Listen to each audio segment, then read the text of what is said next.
Welcome to the Group 2 presentation on Chapter 6, Perception and Individual Decision Making. My name is Brian Steffan, and I'm here with Kolin Clark, Iryna Khalymon, Joe Mignanelli, Dan Schearer, and Evan Selker. To illustrate perception, the following video shows various ads of Ameriquest Mortgage Company showing different ways people can perceive certain situations.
Perception is the process by which individuals organize and interpret their sensory impressions to give meaning to their environment. This is a classic image showing perception. Is it a 6 or is it a 9? Judging by the image, it depends on which side you're standing on. Each person's perception is different. Next slide. To better understand what influences us, our organizations, we start at the root of all of our thought processes, our perceptions, and the way they affect our decision-making. There are 3 factors that influence perception, and within those 3 factors, there are many different facets. The 3 factors are the perceiver, the target, and the context. When you look at a target, your interpretation of what you see is influenced by personal characteristics, which are attitudes, personality, motives, interests, past experiences, and expectations. Sometimes we hear what we want to hear and see what we want to see because it conforms to our thinking. That's the perceiver. The target is the what and how you're perceiving. Perception can be based on race, sex, background, etc.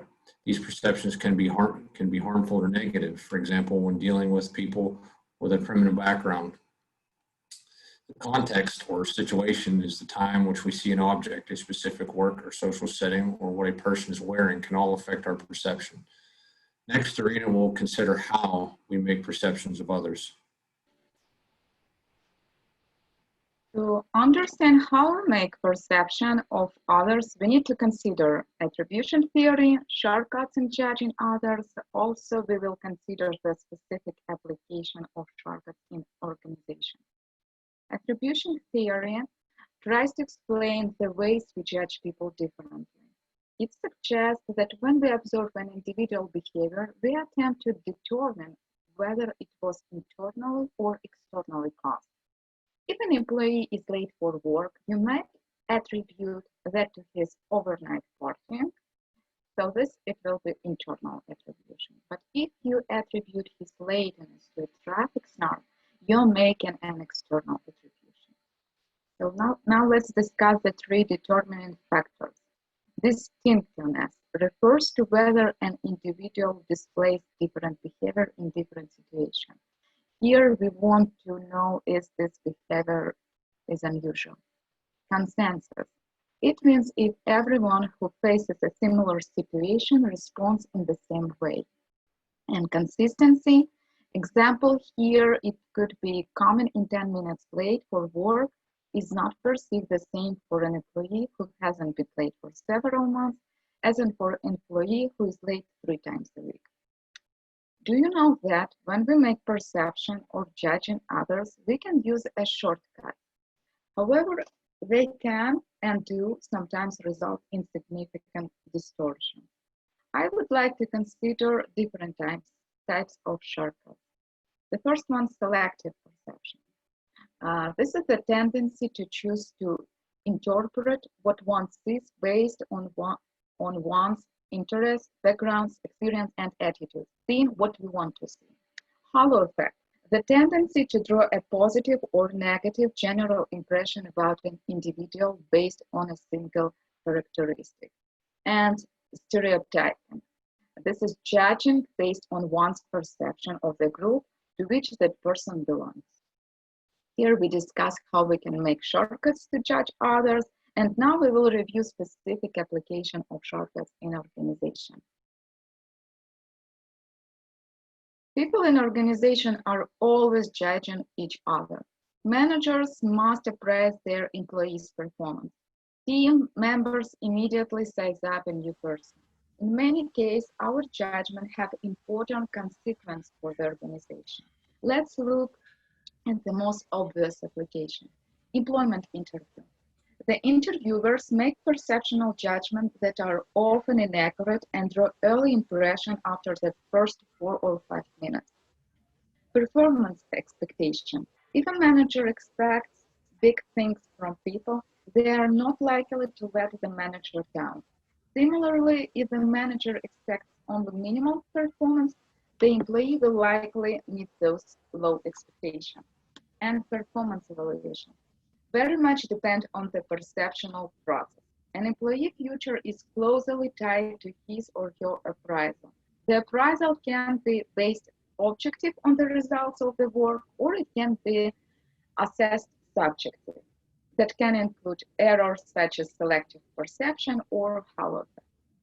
So here we discussed how the person can make perception and judge other on the workplace, and Evan will explain the link between perception and decision. Okay, now we're going to talk about the link between perception and decision making. First off, decisions are made from two or more alternatives, and then whereas the quality of individual decision making relies on perception. So you need to have perception to make an important decision. The process of decision making occurs when faced with a problem or inconvenience. Perception ties in on how big the problem is for anybody, for anyone individually. Like for example, you could spill a cup of juice and someone could say that's a big problem that needs to be solved right away by cleaning it up, or someone could wait 5 minutes and clean it up in 5 minutes. Our perception allows us to interpret and decide on how we want to address the problem, if at all. Next, we have rational decision-making versus bounded rationality and intuition. What are they?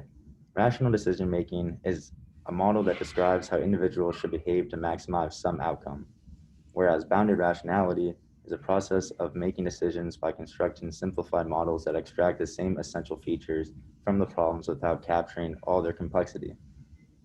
And then intuitive decision-making is an unconscious process created out of distilled experience.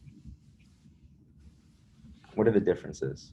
So rational decision-making assumes the decision maker has all the information and can contemplate all of the possible outcomes to eventually choose the best available unbiased.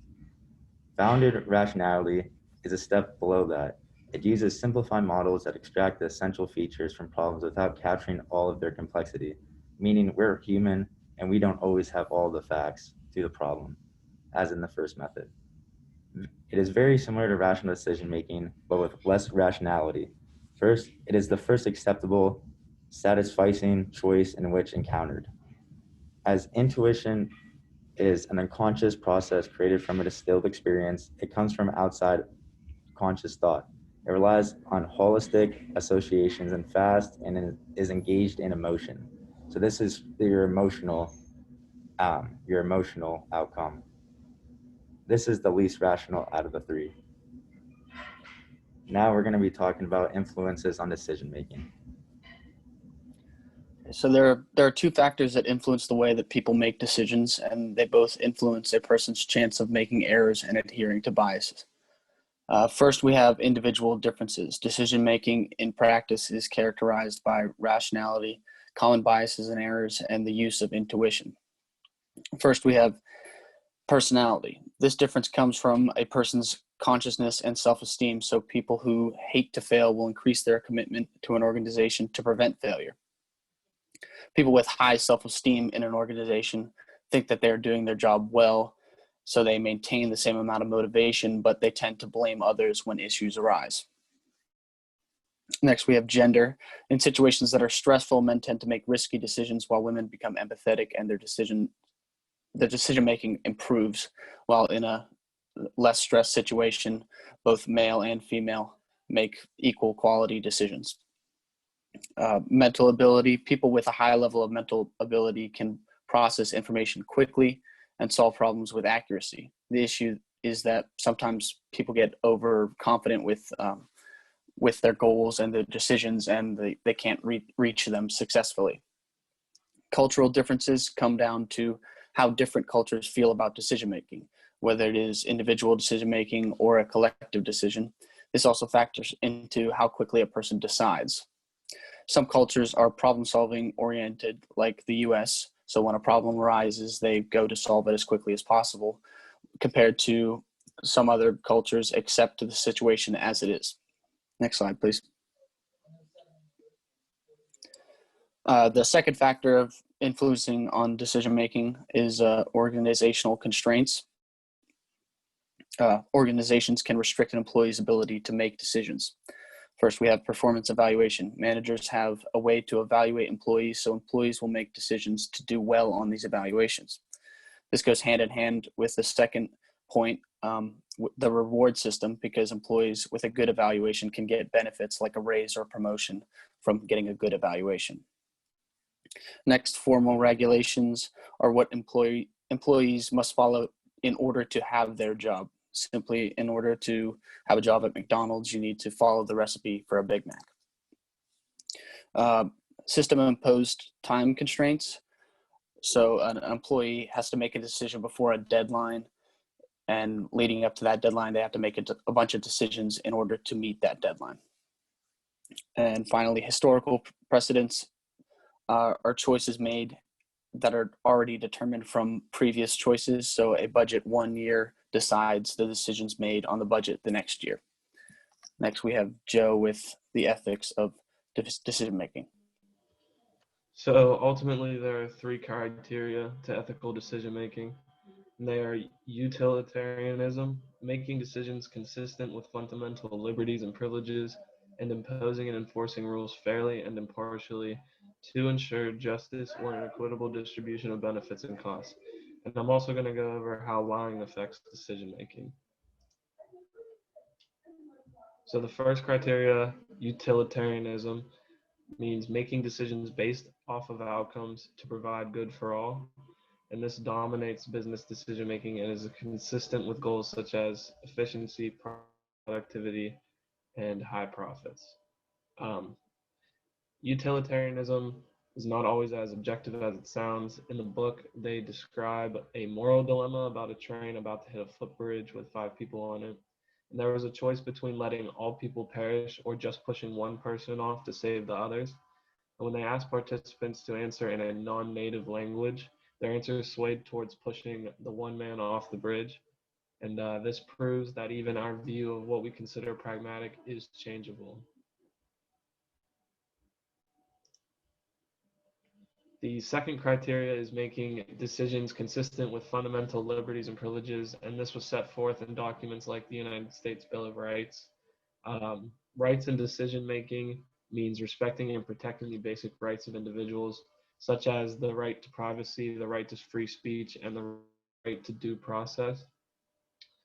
This criteria also protects whistleblowers when they reveal an organization's unethical practices to the press or government agencies. This uses their right to free speech. The third criteria is imposing and enforcing rules fairly and impartially to ensure justice or an equitable distribution of benefits and costs. This is approached from a deonist standpoint, whereas employees feel as if they ought to behave in a certain way as laid out in rules, laws, norms, or moral principles. Whether or not organizational rules exist, this ought force is still present, and a decision is regarded as unfair or unjust if it violates a moral norm or principle. An example of this criteria is that some employees might feel as if they should not steal from their workplace because it is ethically wrong by moral norms, principles, or standards, or because it is forbidden by rules or laws. So lying in decision making is deadly. Managers and organizations cannot make good decisions when facts are misinterpreted and people give false motives for their behaviors. Lying is an ethical problem, and using lie detection techniques and entrapping liars gives unreliable results. The most lasting solution comes from organizational behavior, and it studies ways to prevent lying by working with our natural propensities to create environments not conducive to lying.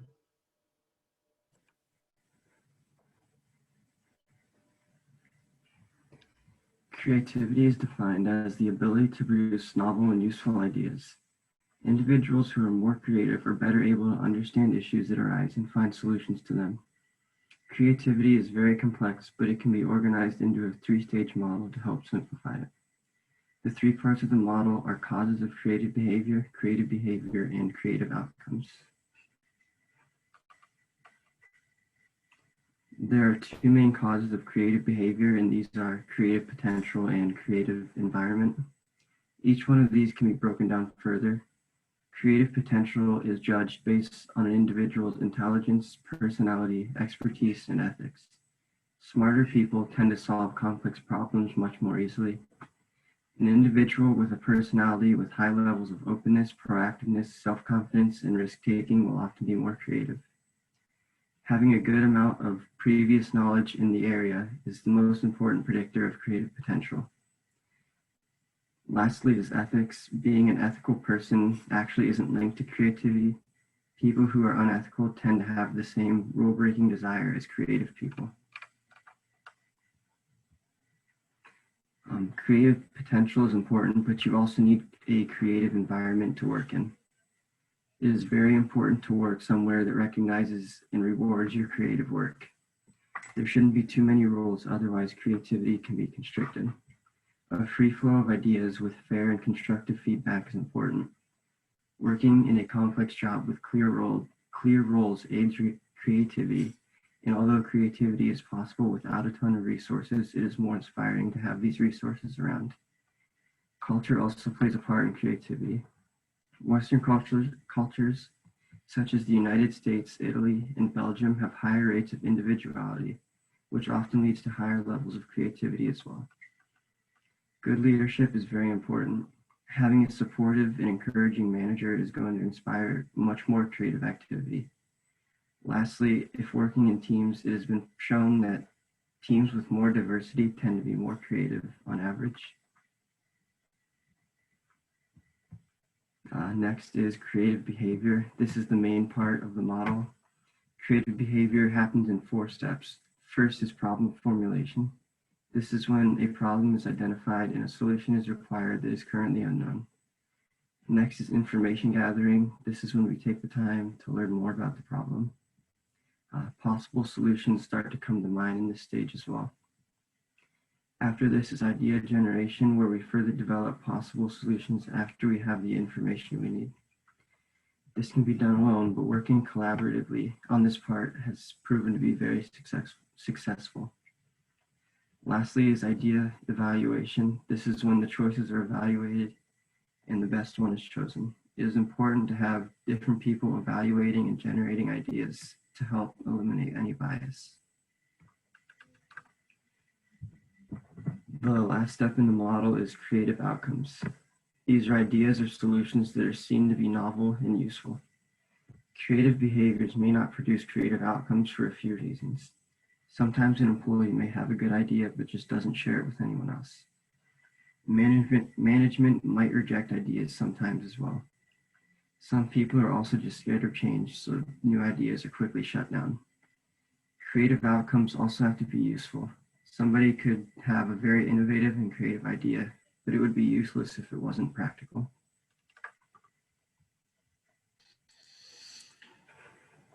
Our case incident for this chapter was collaboration overload. James McClellan, the CTO at an advertising agency, quoted, "Regardless as to what you are giving us, we're dying by email." Large companies like Facebook give us many tools for collaboration. Many tools like team websites, chat, and shared documents are given to employees. And despite the many options, employees still send 3,000 to 5,000 emails per month. The influx in collaboration methods has led to one real problem: collaboration overload. 20 to 35% of collaborators that add value come from 3 to 5% of employees. People become known for their capabilities and willingness to help. Their position and scope increases. Also, that influx causes people to focus more on collaborating and less on their actual work that they're supposed to be doing. Increasing the number of collaboration tools increases communication complexity. By increasing the communication complexity, the number of people involved with the decision-making increases exponentially, requiring more meetings, emails, instant messages, etc. Although there is much evidence that we need to tone down the richness, variety, and depth of our communication, escalation of commitment to the culture of collaboration. In summary, this article sort of highlighted the disadvantages of too many collaboration tools. It sort of distracts you from the real work. Next slide. Our discussion questions, what are the factors that influence perception? The perceiver, the target, and the context, which we outlined in the first few slides. What are the three ethical decision criteria? Utilitarianism, or making decisions solely based on their outcomes. Make decisions consistent with fundamental liberties and privileges. Impose and enforce rules fairly and impartially to ensure justice. This last question I'd like the class to answer in our discussion forum. The ethical dilemma. Do you think if we admitted to ourselves that we cheated, we would be less likely to cheat in the future? Why or why not? Next slide. And finally, we've created a poll. As a manager, what would you do if you caught an employee in a lie? Just click on the link and please answer the poll. And that concludes our presentation. Thank you for watching.